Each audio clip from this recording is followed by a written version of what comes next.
Hola, hola, muy buenas noches, Maisha Papeime. Muchísimas gracias por elegirnos para informarse. Esta noche queremos compartir con ustedes tal vez la mejor noticia del día, que es la que van a escuchar aquí en el descargo. Y es que le estamos dando seguimiento al caso de Elías. Ustedes recordarán aquella campaña Escucha a Elías que había iniciado su mamá con el objetivo de juntar $30,000 para comprar un implante coclear que le permitiría a Elías comenzar a desarrollar un lenguaje y a escuchar. Bueno, este logro es realmente una realidad en este momento, gracias no solamente al apoyo solidario de todos los que participaron de esta campaña, sino también al trabajo de la Fundación Florencia. Esta noche vamos a hablar un poco con la señora Esther Achón. Ella es la mamá de Elías. ¿Se acuerdan de ella que decía que su sueño era escuchar a Elías decir mamá y que por favor no le dejemos en silencio a su hijo? Bueno, esta campaña ya dio sus resultados y Elías fue sometido a una cirugía de implantación del sistema coclear que le va a permitir el 5 de noviembre activar y comenzar a recibir los primeros sonidos. De los detalles vamos a hablar con Esther Achón, su mamá. También vamos a hablar con el director de la Fundación Florencia, el señor Francisco Tachi, para conocer un poco los detalles y el mecanismo de trabajo de la Fundación para aquellas personas que puedan necesitar y sean candidatos a un implante coclear. Y por supuesto, para tener una mirada más general de toda esta demanda de implantes cocleares que hay en el país y dónde es que va la gente en primer lugar cuando tiene problemas, es el Hospital de Clínicas. Vamos a hablar con el doctor Carlos Mena, él es jefe de cátedra de otorrinolaringología de la Facultad de Medicina en el Hospital de Clínicas. Los detalles de este tema esta noche aquí en el descargo. Soy María Cristina Sanabria, les doy la bienvenida al programa y también les invito a participar de los Juegos Odesur. Tenemos la posibilidad de ser parte del sueño de todos hasta el 15 de octubre y seguimos participando y recibiendo medallas también como el TEM Paraguay, pero también seguimos muy de cerca la participación de más de 15 países, 7,000 atletas que forman parte de los Juegos Odesur que se realizan en nuestro país, del 1 al 15 de octubre, 12º Juegos Suramericanos 2022, el sueño de todos. Hacemos una pausa, a la vuelta ya estamos hablando con la mamá de Elías, aquí en el descargo.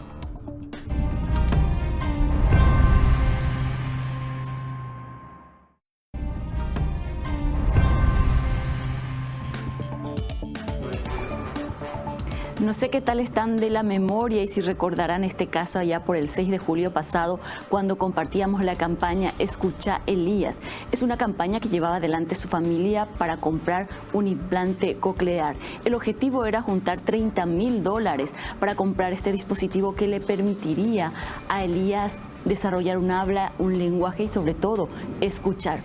Esto ha sido posible y es una realidad. Hoy nos pusimos muy contentos aquí con la producción cuando nos enteramos que Elías ya se había sometido a esta cirugía y ya tenía el implante coclear. Estamos en comunicación con su mamá, la señora Esther Achón, a quien agradecemos esta comunicación. Señora Esther, muy buenas noches.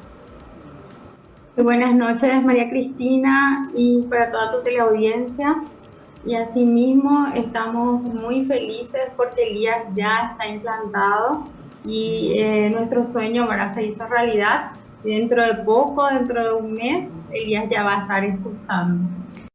Señora Esther, me imagino lo que habrá sido ese proceso de espera, porque cuando estaban aquí faltaba todavía mucho por recaudar y sobre todo la angustia. Una angustia que todavía no termina porque el 5 de noviembre es que activan, ¿verdad?, el implante coclear que le va a permitir tener comunicación en términos auditivos con el mundo. Asimismo, empezamos con mucha esperanza, ¿verdad?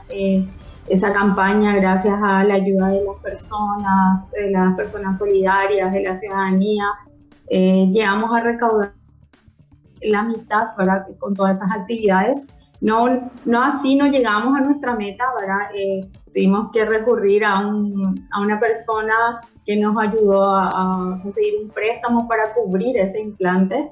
Lastimosamente no tuvimos ayuda del gobierno, de ningún ente público, pero sí de las personas solidarias, y también recibimos el apoyo de una fundación que nos dio una mano para todo lo que era la operación, la internación, el postimplante, que lleva también un costo elevado.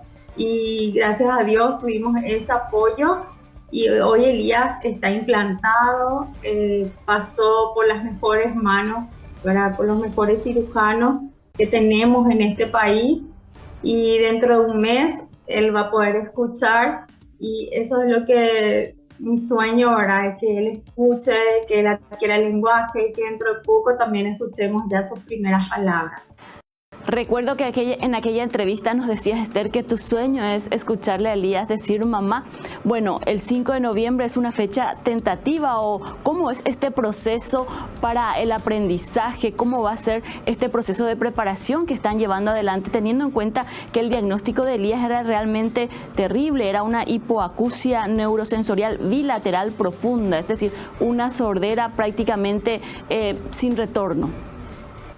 Asimismo, lleva su tiempo, ¿verdad? Está cicatrizando su herida y en un mes nuestro pequeñito va a hacer la activación, ¿verdad? Con la licenciada Teresita Mancilla, que es una de las audiólogas especialistas en hipoacusia, y ella va a aprender, o sea, va a activar el dispositivo y a Elías ya va a poder escuchar, ¿verdad? Vamos a ver qué tal reacciona al mundo de los sonidos, ¿verdad? Porque a veces ríen, a veces lloran, se asustan, veremos cómo va a ser ese proceso y ahora empieza todo, ahora empiezan las terapias, empieza todo el mundo para enseñarle a él lo que él está escuchando, ¿verdad? Te agradecemos mucho por haber compartido con nosotros estas imágenes y ahí está Elías saliendo de su cirugía de implante coclear. Así es que, como hicimos aquella entrevista buscando un poco fondos para aquella campaña, quisimos también compartir con la audiencia y de alguna manera cerrar esta historia que representa la historia de muchísimos niños. Estaba mirando las estadísticas y más de 35,000 personas aproximadamente en Paraguay sufren de sordera por distintas causas, pero finalmente no están comunicados y pareciera que no hay un programa oficial que atienda este tipo de demandas, lo que les obligó a ustedes a hacer esta campaña. ¿No encontraron una línea de trabajo o un programa específico tanto en el Ministerio de Salud como en otras instituciones como IPS? Yo te cuento, María Cristina, nosotros cuando yo me enteré, yo le fiché a él en el hospital de clínicas porque es el hospital escuela que está encargado de estos niños, ¿verdad? Pero yo me di cuenta que como él tenía una edad ya crítica, ¿verdad? Van pasando los años y cada año no tiene muchísimo valor, no puede perder un niño tantos años en espera. Entonces como padres dijimos no, o sea, nos lanzamos a este mundo de hacerlo público, de hacer actividades y ustedes nos ayudaron, la prensa nos ayudó, las personas nos ayudaron, porque el adquirir el lenguaje lleva un tiempo hasta los 5 años, ¿verdad? Entonces nosotros no podíamos más perder tiempo. Y hoy yo le insto a los futuros, las futuras autoridades que no dejen abandonados, ¿verdad? Que hay muchos niños como Elías que ni siquiera tienen acceso a un audífono, que es el primer paso, ¿verdad? Después del implante, las terapias en Chile, en Brasil, en Argentina, en Uruguay, es totalmente gratuito para cualquier ciudadano, ya sea un niño o un adulto que pierda su audición, pero sin embargo nosotros todavía no tenemos eso, ¿verdad? Entonces, que esa sea, en el futuro sea un plan político, una ley, ¿verdad? Un derecho de cada ciudadano. Eso es lo que yo pido hoy por Elías y por todos esos niñitos. Qué oportuna tu acotación, porque estamos en plena campaña electoral y pareciera que temas tan puntuales pero necesarios como esto no están en la agenda electoral, y sería bueno que nosotros les hagamos ver a los políticos, a los que se están candidatando, la importancia de tener un programa que atienda la sordera. Cuando comenzó esta historia con Elías, y para la gente que nos está viendo en las casas, ¿cuáles son las señales de alerta que vos tuviste o fue un diagnóstico desde su nacimiento, señora Esther? El caso de Elías, por ejemplo, fue un niño prematuro y entonces por rutina los doctores te indican, ¿verdad?, al salir, pero muchas veces los padres no le hacen los estudios justamente porque son caros, ¿verdad? Y nosotros le hicimos todos los estudios que se le hace de rutina a un niño prematuro y en uno de esos estudios de audición nos salió, María Cristina, que tenía esa pérdida. Hoy ya es obligatorio hacer las otomisiones acústicas a los niños al nacer, ya sean prematuros o recién nacidos. Y creo que el Centro de Salud número 9 creo que tiene gratuito, y el San Pablo, si no estoy equivocada, pero son 2 o 3 nomás los que tienen para hacer. Y ahí ya se detecta, ya puede salir que hay un indicio de auditiva, entonces es muy importante hacerle estos estudios a los niños, ¿verdad? Pero el que realmente da la precisa, por decirlo así, son los potenciales evocados auditivos, y esos no son gratuitos y tienen un costo un poco elevado. Sin lugar a dudas, este tipo de situaciones te enfrenta a un sistema de salud que solamente atiende lo básico, pero cuestiones tan específicas como esta no tenemos una respuesta oficial. Y también vamos a hablar con la gente de IPS a ver si en la lista de medicamentos o servicios que ofrece el IPS también hay un sistema que pueda proveer a los chicos asegurados del implante coclear, porque realmente es una solución en este momento y una oportunidad para una mejor calidad de vida, para una vida conectado al mundo. En este momento, ¿cómo está Elías?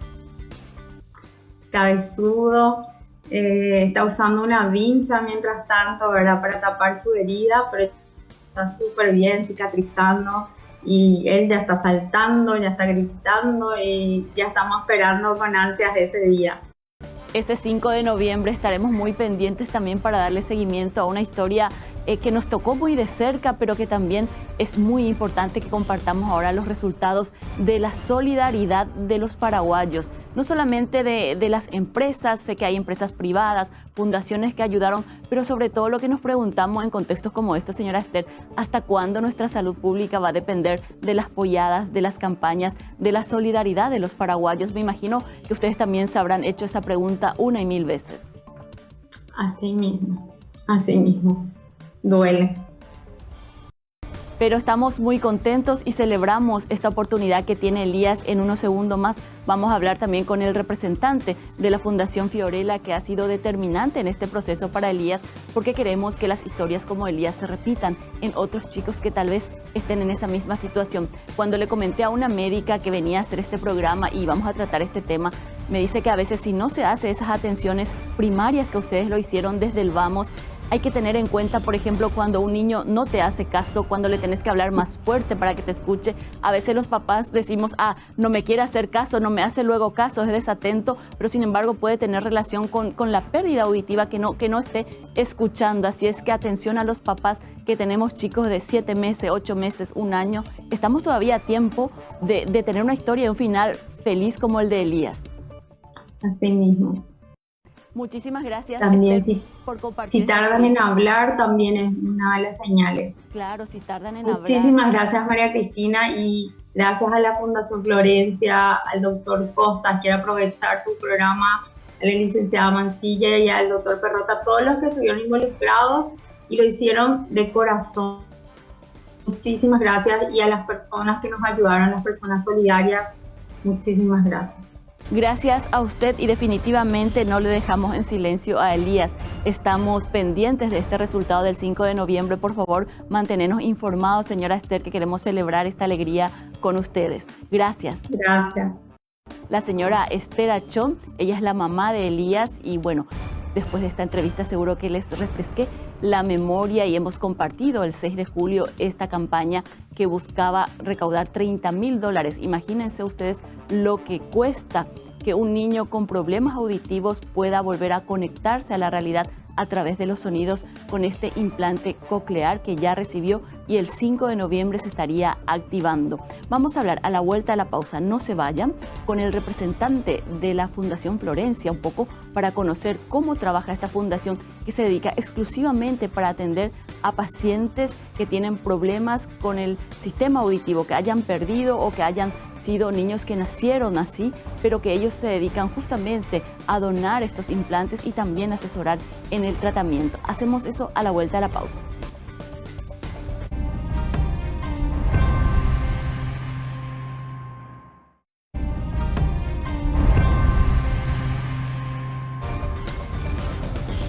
Y el clamor de la señora Esther Achón allá por julio era que no dejemos en silencio a Elías. Y por supuesto, su situación actual no solo fue el resultado de la solidaridad paraguaya, sino también del trabajo de una fundación. Es la Fundación Florencia. Está con nosotros aquí en los estudios su representante, Francisco Tachi Casal, para hablar un poco de cómo nace esta fundación y cuál es su objetivo. Señor Francisco, gracias por estar aquí. Gracias, María Cristina, por invitarnos. Un placer compartir contigo y con la audiencia lo que hacemos en la fundación, que es una fundación reciente. Fue creada solo hace 3 años como una iniciativa de una familia que lo hizo por 2 razones. Una, por honrar la memoria de su hija Florencia, de ahí el nombre, que falleció a muy temprana edad. Y también el hecho de tratar de enfocar en un área de atender mucha necesidad en nuestro país, que es el campo de pérdida auditiva. Existen muchas maneras de lidiar con este desafío, pero un área muy poco conocido y muy poco implementado en nuestro país es el uso de la tecnología. En este caso de los implantes cocleares. De los implantes cocleares. Hoy día, gracias a esta tecnología, una persona, y especialmente los niños, tienen la posibilidad de acceder al sonido, de procesar el habla y desarrollar el lenguaje. Entonces un niño o una persona puede escuchar y oír. Ahora bien, para que eso suceda y no que el implante coclear no sea solo una maravilla tecnológica, debe ir acompañada de otros factores. Principalmente la detección temprana, que es crítica. Cuanto más temprano se le detecta al niño, mejor. Y en segundo, por el seguimiento terapéutico, el trabajo de los profesionales y de los padres, de tal manera a quitar el mejor provecho de esa tecnología. Me pareció fantástica cuando estuve leyendo la historia de la fundación, que encontraron un nicho que no tenía respuestas, ni siquiera de otro tipo de fundaciones y tampoco programas oficiales que atiendan esta demanda. Es decir, un niño que en este momento está diagnosticado con hipoacusia severa y necesita un implante, no hay un hospital donde pueda ir a buscar y encontrar ese implante. Exactamente, y nos podemos dar cuenta en los números de implantes que tenemos en los 21 años de historia del primer joven o niño que fue implantado en Paraguay.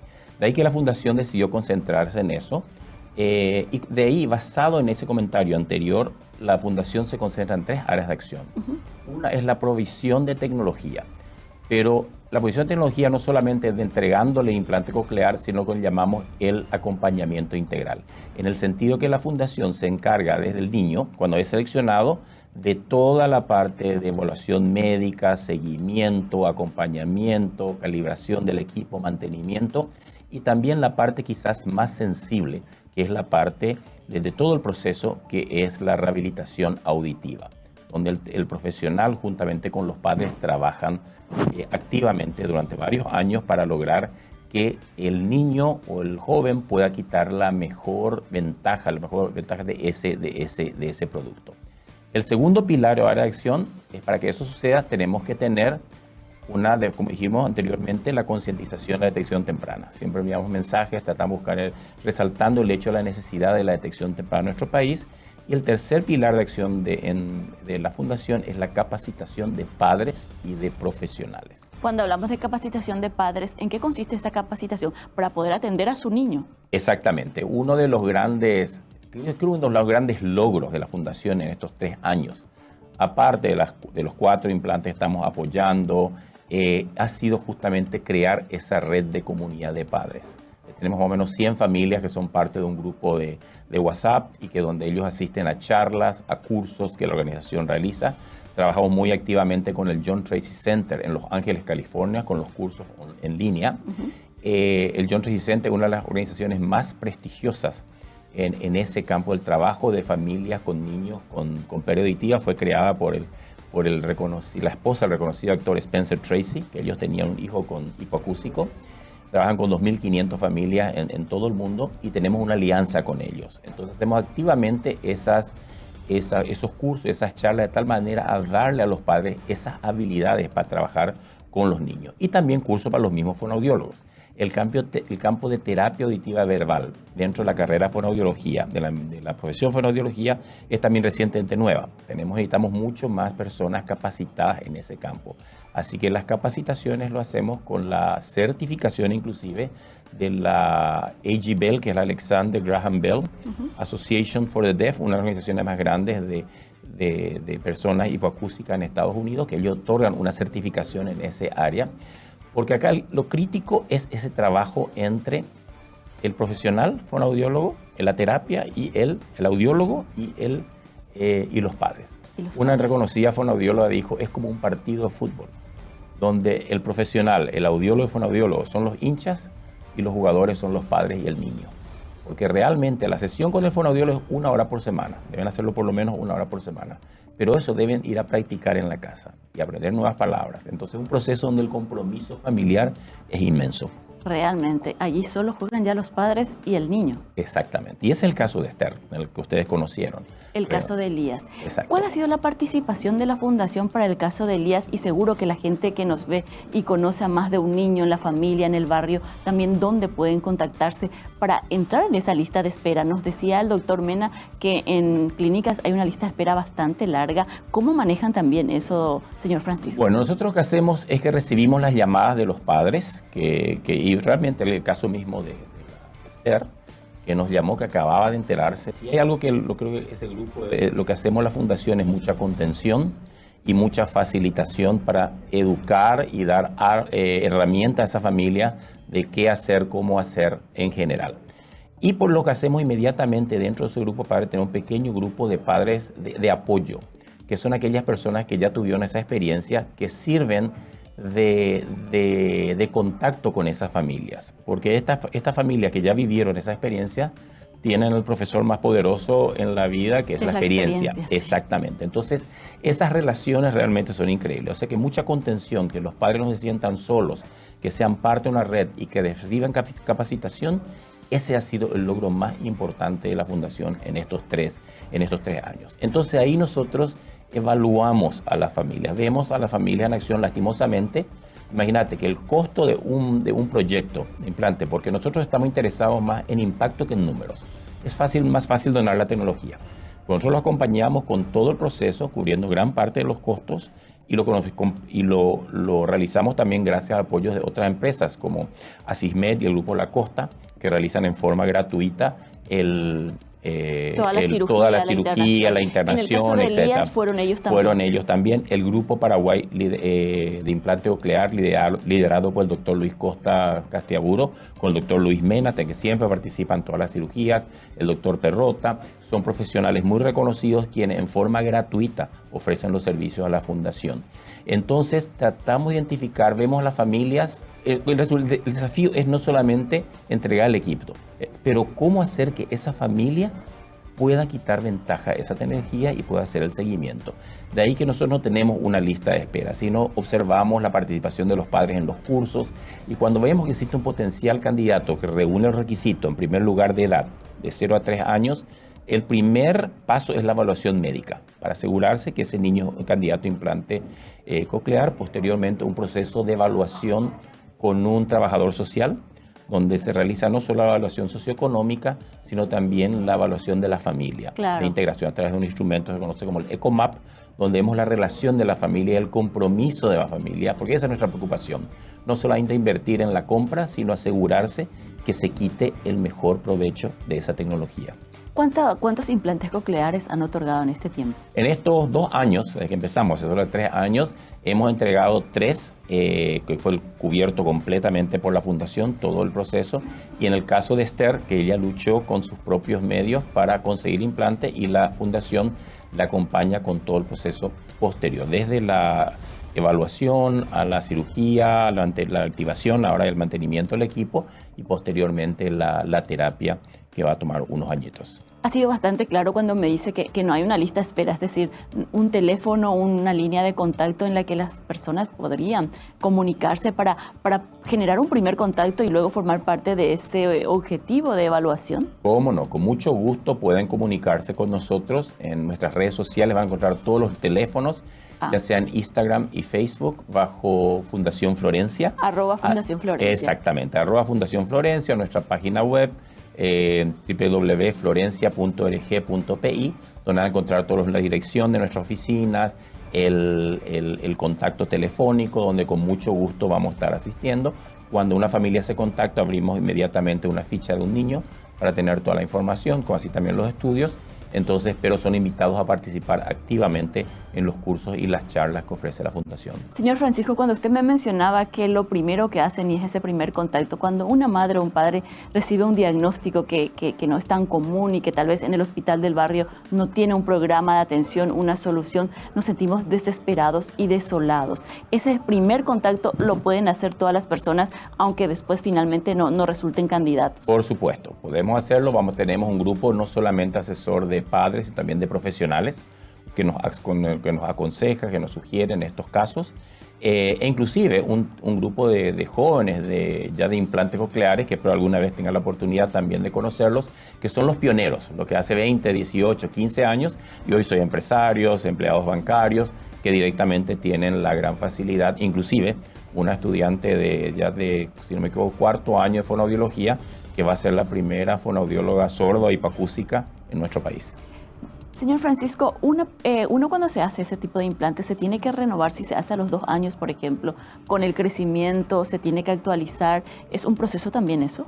Es una tecnología relativamente nueva. Imagínate que en el 1991 se aprobó el primer implante coclear en niños especialmente. Claro. Entonces es un proceso de que la parte interna es permanente.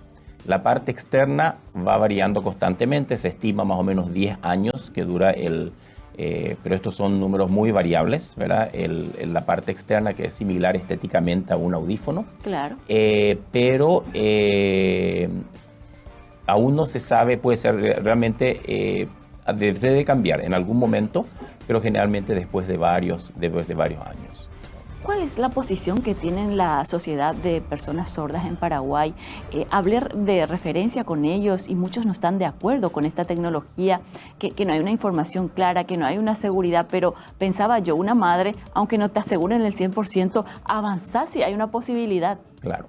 Definitivamente, como dije al inicio, existen distintas maneras de lidiar con pérdida auditiva. Tenés la lengua de señas, que me parece importantísima. Es importante también que los mismos chicos con el implante conozcan, porque al apagar el implante, ellos continúan sordos. A la noche, al cargar la batería, ellos continúan sordos. Pero es importante, pues, hay distintas soluciones. Lo que la Fundación Florencia decidió es enfocarse en este campo específico de muy poca atención.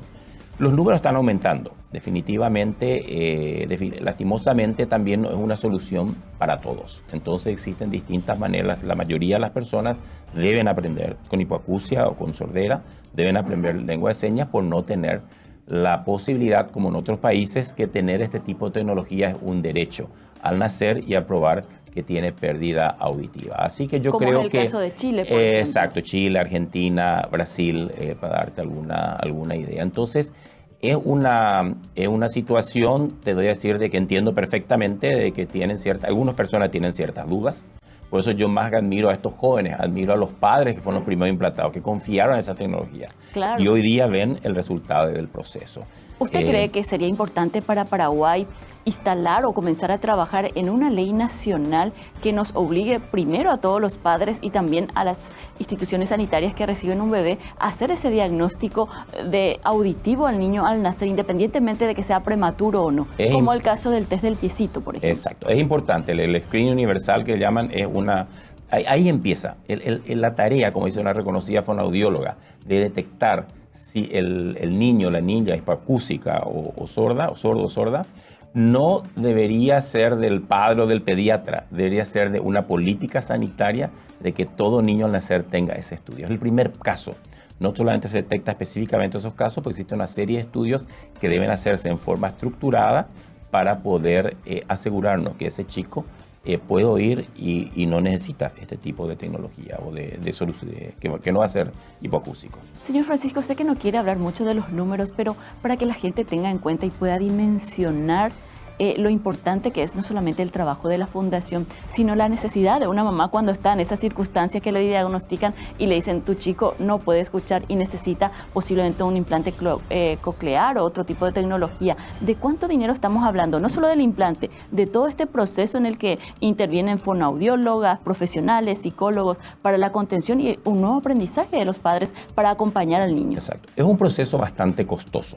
Ese es el gran desafío que se tiene, porque aparte de la tecnología en sí, que tiene un costo aproximado de $30,000, puede ser menos, más de acuerdo al tipo, de entre $25,000 y $35,000, también al sumar todos los otros gastos, nosotros estimamos aproximadamente en 350 millones de guaraníes, entre $50,000 aproximadamente el costo completo. La fundación por niño. La fundación puede hacerlo gracias al apoyo que mencioné, justamente los distintos servicios, inclusive los mismos profesionales que forman parte, que están haciendo la terapia. Dona su trabajo. No donan el concepto del presidente de la fundación y del profesional, hay que aportarle algo. Okay. Pero nos dan un precio reducido de tal manera que nos apoyen en ese sentido. Pero es un proceso costoso, pero he visto números, por ejemplo, en Europa, en otros países, como los gobiernos miran a largo plazo. La inversión de ahora, esos $20,000, $30,000 a largo plazo, son personas que están trabajando, son empresarios, son que pueden contribuir al país antes del costo que implica también el de tener, de trabajar una persona con discapacidad que tiene un costo también a largo plazo para el mismo gobierno. Y además que es un derecho humano, la calidad de vida que le podemos dar a nuestros chicos que tienen problema auditivo, entonces esta es una oportunidad. Muchísimas gracias por compartir este espacio con nosotros. Vamos a estar compartiendo @Fundación Florencia para todas aquellas personas que tienen algún problema de esta naturaleza o conocen personas que tienen problemas con sus niños, problemas auditivos. Fundación Florencia puede ser una oportunidad. Gracias, señor Francisco. Muchas gracias, Mercedes. El señor Francisco Tachi Casales, director de la Fundación Florencia, a quien agradecemos muchísimo no solamente su presencia hoy aquí en el canal, sino también el apoyo que ha dado para que Elías no se quede en el silencio, como pedía su mamá en el marco de esa campaña Escucha Elías. Hacemos una pausa, a la vuelta vamos a hablar un poco del trabajo que hace el Hospital de Clínicas también en este campo. A la vuelta de la pausa.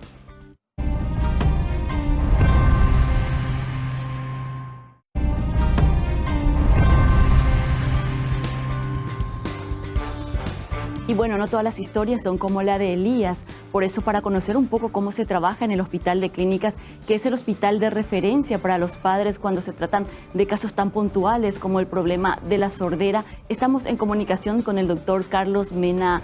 Él es jefe de la Cátedra de Otorrinolaringología del Hospital de Clínicas. Doctor, gracias por su tiempo. Gracias por la invitación. Doctor, usted conocerá el caso de Elías porque me decía recién su mamá, la señora Esther Achón, que el primer lugar que tocaron la puerta fue el del Hospital de Clínicas. Sí, estamos en conocimiento del caso de Elías y también de otros muchos pacientes que están necesitando de este dispositivo para poder desarrollar una buena audición y también el lenguaje, ¿verdad? Doctor, ¿cuál es la cantidad de demanda de este implante que tiene el Hospital de Clínicas? Aproximadamente, o sea, hasta el año pasado estaban en nuestra lista de espera, digamos, ¿verdad? Más o menos 50 pacientes con una necesidad de un dispositivo otológico implantable. Yo creo que más o menos subimos a 75 aproximadamente este año, ¿verdad? Y no solamente con la necesidad de implante coclear, sino de otros tipos de dispositivos implantables también. Entiendo que su cátedra tiene la posibilidad de hacer este tipo de tratamientos, pero que no cuentan con el implante, con el dispositivo. ¿Desde hace cuánto tiempo, doctor? Realmente nunca tuvimos nosotros, ¿verdad? Siempre nos manejamos con donaciones de este tipo de dispositivos.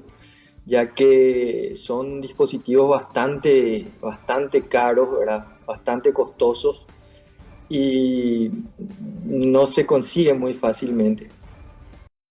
Doctor, ¿y cuál es el siguiente paso que se puede hacer para que el Hospital de Clínicas tenga esto a disposición? Porque me imagino si el año pasado tenían unas 50 personas que demandaban esto, porque el tiempo también es determinante para la aplicación de este tipo de dispositivo. ¿Qué habrá pasado de esas 50 personas? ¿Se van a quedar en el silencio? ¿Qué es lo que puede pasar con ellos cuando ustedes no tienen y el Ministerio de Salud tampoco tiene para la atención un programa que esté dedicado a la sordera?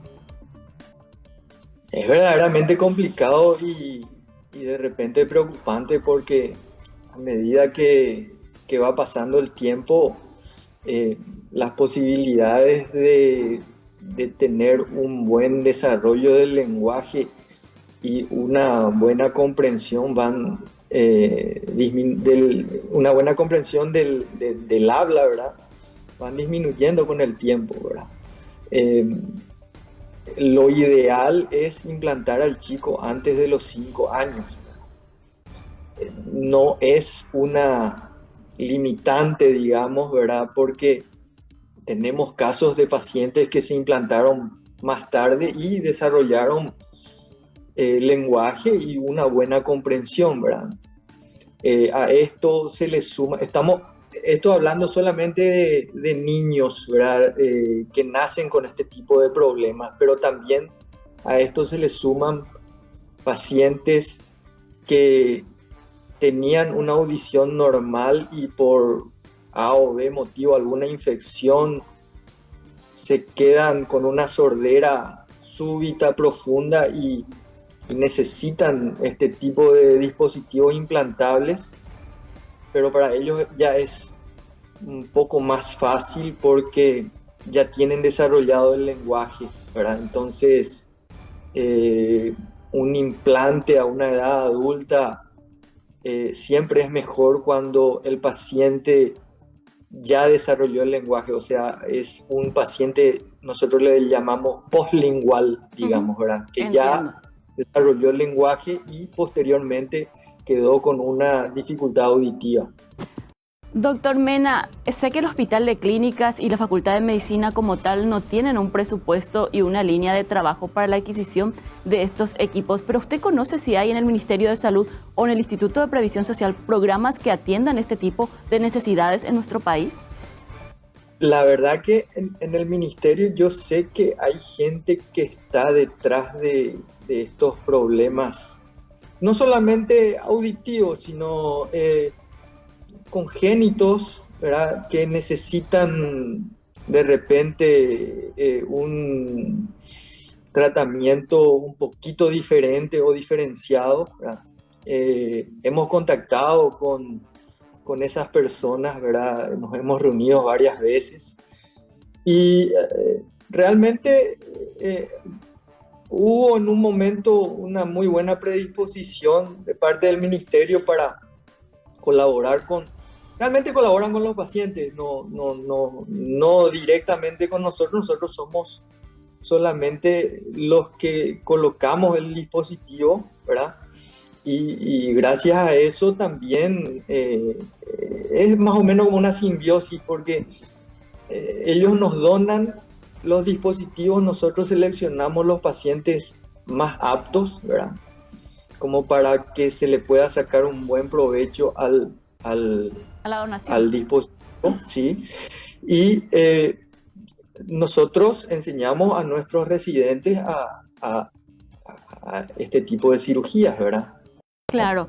Doctor Carlos, ya que parece que nuestra única posibilidad en este contexto es alertar y dar indicaciones, ¿cuáles son las principales recomendaciones que usted da a los padres o a las personas que van a tener un bebé? Porque me decía la señora Esther Achón que los bebés prematuros son generalmente los candidatos para tener el problema de sordera. ¿Qué recomendaciones le da a la ciudadanía en este contexto? Y realmente estamos nosotros detrás de un programa, una ley realmente nacional de detección temprana de la audición, ¿verdad? Entonces, como es el test del piecito para Claro. los problemas de hipotiroidismo neonatal, ¿verdad? Entonces, estamos detrás de eso para que sea una ley realmente y todos los chicos recién nacidos, todos los bebés, tengan que pasar por un screening auditivo neonatal para hacer un diagnóstico precoz de la pérdida auditiva y empezar ya bien temprano el tratamiento que le correspondería, ¿verdad?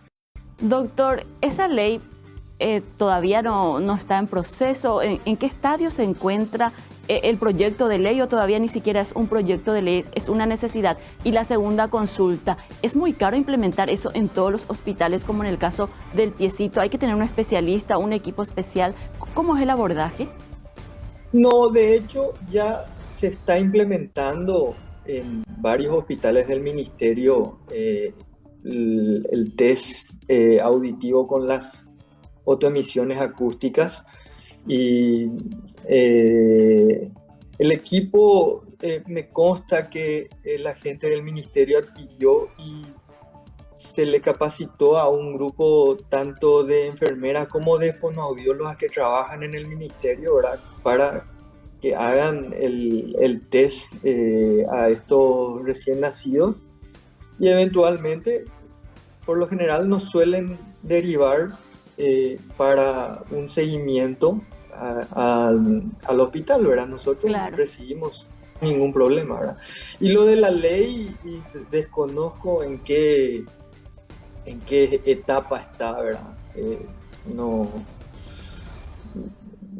Realmente no le hice un seguimiento. Vamos a darle nosotros un seguimiento aquí desde la producción porque me parece que tal vez ese sería el punto de partida para poder garantizar estas atenciones en todos los hospitales, en lugares donde nazcan los niños, las unidades de salud familiar que también a veces reciben a niños y sobre todo para que se tenga presupuestado estos dispositivos porque en todo el país en el presupuesto público no existe y es una ley de demanda, o sea, solamente una ley puede satisfacer esta demanda, doctor. Posiblemente en este censo del 9 de noviembre actualicemos las cifras, pero los datos anteriores del INE hablan de 35.000 personas sordas en este país. ¿Usted tiene alguna referencia al respecto?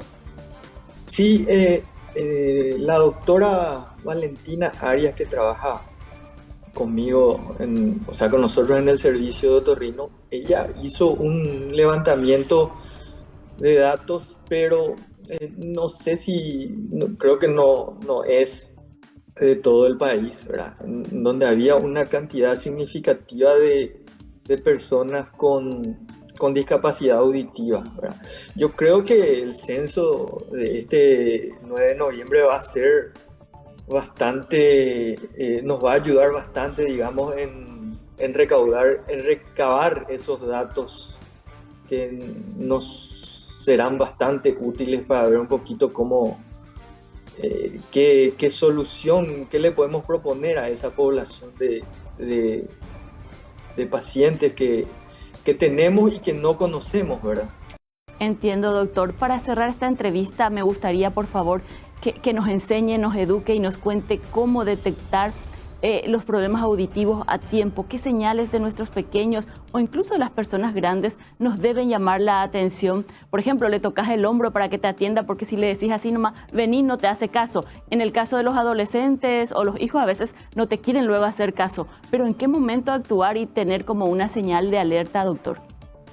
Bueno, realmente siempre es mejor ir a buscar, ¿verdad? Siempre es mejor ir a buscar. Entonces, si uno va a buscar, definitivamente el diagnóstico va a ser mucho más rápido antes de que, por ejemplo, darse cuenta porque el chico está durmiendo y pasó un colectivo, tocó su bocina y el chico continuó durmiendo sin despertarse, ¿verdad? Y le alarmó a todo el mundo la bocina, ¿verdad? Pero el chico ni escuchó, ¿verdad? Pero, como le digo, siempre es mejor ir a buscar antes que hacer un diagnóstico así. O tener conjeturas, ¿verdad? Por, de repente, manifestaciones, ¿verdad? Entiendo, Entonces, doctor. ¿Y tenemos otorrinolaringólogos en todo el país, en todas las cabeceras departamentales, y la posibilidad de que una persona allá en Cambuireta pueda hacerse un estudio y tener el diagnóstico, o definitivamente tenemos que venir todos a clínicas o en el departamento central? Realmente otorrinolaringólogos hay bastantes, pero están todos centralizados aquí en Asunción y Gran Asunción, ¿verdad? No digo, hay también otorrinos, que yo conozco otorrinos en Encarnación, en Ciudad del Este, en Coronel Oviedo, en Concepción, ¿verdad? Pero son, como dice, cabeceras departamentales y de repente más por el interior sería difícil. Complicado, ¿verdad? Realmente. Habría que ver una mejor distribución de los recursos humanos otorrinolaringológicos, en este caso, en otras partes del país, pero de todos modos, ¿verdad? O sea, no necesariamente tiene que haber un otorrino para hacer el diagnóstico, siendo que con un clínico también podrían recibir una primera indicación para seguir buscando estudios. Existen fonoaudiólogas que están muy bien capacitadas en estudios auditivos neonatales, en este caso autoemisiones. Ellas manejan lo que es estudios auditivos neonatales como las autoemisiones acústicas, y de hecho el ministerio hizo una buena adquisición de estos equipos como para poder capacitar, como le dije anteriormente, a fonoaudiólogas y enfermeras, incluso si es que faltan fonoaudiólogas en los diferentes departamentos, ¿verdad? Entiendo. O sea, existe material humano como para poder llegar a un diagnóstico precoz, existe, ¿verdad? Entiendo. Doctor, este pedido que hacen algunos colegios privados y en casos puntuales o a veces en forma masiva de solicitar un estudio de fonoaudiología para iniciar el preescolar, ¿usted cree que ya es un pedido un poco tarde o es bueno eso? Incluso sería bueno masificar en los colegios públicos, escuelas públicas, perdón. Y el diagnóstico hay que hacerlo antes, ¿verdad? Antes de entrar al colegio, ¿verdad? Ese paso número 1. Número 2, esos estudios por lo general lo que nos pueden alertar, porque el diagnóstico definitivamente ya o se hace o se debe hacer antes, ¿verdad? Nos pueden alertar si eventualmente el chico está con catarro en el oído, ¿verdad? Y que le dificulta un poco la audición, cosa que es bien, se puede resolver bien sin llegar a una intervención quirúrgica, ¿verdad? Con un tratamiento adecuado se puede recuperar bien. Y en esos casos en los que la pérdida auditiva no es muy significativa, nos podría llegar a ayudar también, ¿verdad? Pero para hacer un diagnóstico temprano ya estamos llegando tarde a esa edad. Muchísimas gracias, doctor Carlos. Ha sido usted muy amable con Mega TV. Gracias por todas sus referencias y por compartir estos datos con nosotros. Muy amable. Gracias a ustedes por la invitación. El doctor Carlos Mena, él es encargado de la Cátedra de Otorrinolaringología del Hospital de Clínicas. Y con esta entrevista estamos cerrando por esta noche. Y no sin antes invitarles a participar, a seguir participando de los Juegos ODESUR. Tenemos tiempo hasta el 15 de octubre de participar de estos Juegos y pueden adquirir las entradas a través de Tiquetea y también en los parques olímpicos, en el Comité Olímpico Paraguayo, en la Secretaría Nacional de Deportes y también en el Centro Acuático Nacional. La invitación está hecha. Sigamos participando y sigamos apoyando estos Juegos Sudamericanos, el sueño de todos. Y con esta invitación les decimos hasta mañana. Tapen de Pujaré por ahí. Nos vemos. Chao, chao.